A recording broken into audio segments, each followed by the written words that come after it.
So we have folks come in, and some people have concerns about having too much fat, or cheese being unhealthy. And what we try to focus them on is the fact that cheese is real food. Real cheese is real food. It's made with 4 ingredients. That's it. You can, it's very simple, but at the same time, you can take those 4 ingredients, and depending on how you make it, what the animals ate, different processes during the aging process, and you can create all of these different thousands of types of cheeses. And then even within the same, particular cheese, every time that cheesemaker makes, there are going to be variations in the milk, and so variations in the cheese. It's a really fascinating world and really interesting to learn about, but when it comes down to it, it's all about 4 simple ingredients put together, real food. And I think people are interested in knowing where their food comes from and what's in it. And the beauty of handmade cheese is that it's easy to figure out what's in there. I think the biggest concern for people is the fat content of cheese. What I try to tell them when they ask about it is the fact that yes, cheese has fat. It's got a good amount of protein, but it has almost no carbs. All of that's taken care of during the cheese making process and aging. And so you end up with this concentrated protein fat mixture. And the beauty is that those fats and proteins have been broken down from their initial start as milk. And so a little bit easier for the body to digest and digest more quickly. The other thing about real cheese is that it tastes great. And if you think about sitting down with some sort of processed food, you can eat a ton of it and not feel full. A lot of that has to do with the sugar and where that sugar came from, but a lot of that has to do with the fact it doesn't taste like anything. It tastes like air. And so you're not satisfying your taste center in your brain. And the beauty about cheese, if you take a small wedge of a really beautiful cheddar, you're going to feel wonderfully satisfied. And you're satisfied on 2 counts. You're satisfied from the fact that you've tasted something great, lots going on, and then you're also satisfied because of the protein and fat content in the cheese. So you don't have to eat a ton of it. It's moderate amounts, and moderate amounts of cheese are great for you. Let's see, we've won Best Cheese Shop from D twice. We won Best Adult Education for our Cheese 101 class from D.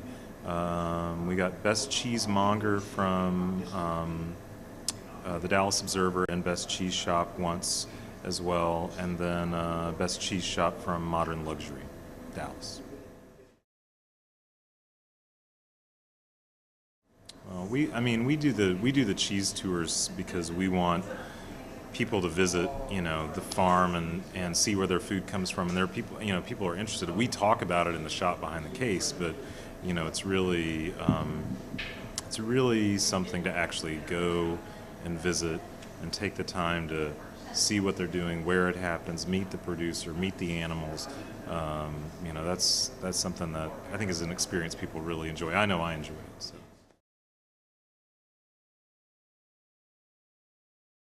I'm a presenter this year. It's my second time to present, which I'm super excited about. I love the American Cheese Society for the fact that it does a great job of promoting American cheese. It does a great job promoting cheese in general.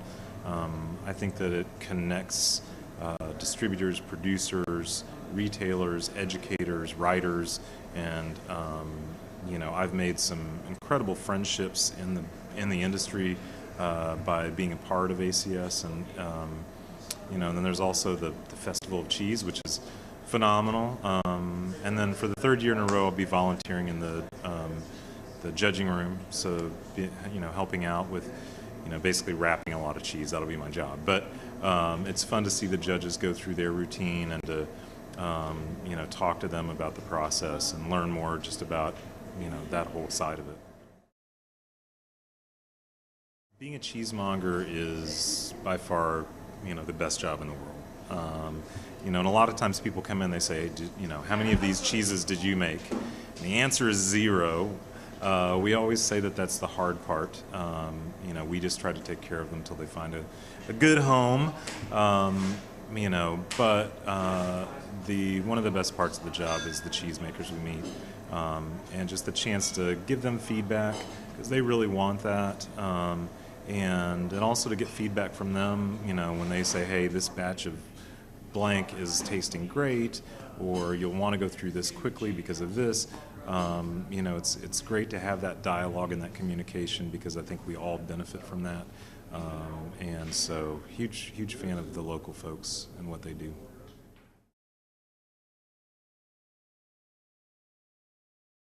I think the majority of the obesity problem in the United States can be directly linked to high fructose corn sugar syrup and the supersizing of plates and glasses and drinks. Over the last 50 years, but it all comes down to sugar and the massive consumption of sugar that we have. And when you look at cheese, it fits into that other side of the spectrum. Yeah, there's fat, but there's plenty of protein, and there's no sugar. And so, we're just, as a society, we're completely addicted to sugar. And, if you just would, stick with the French holy trinity of food, cheese, wine, and bread, maybe throw in an apple or a pear now and again, I think you'd be doing all right.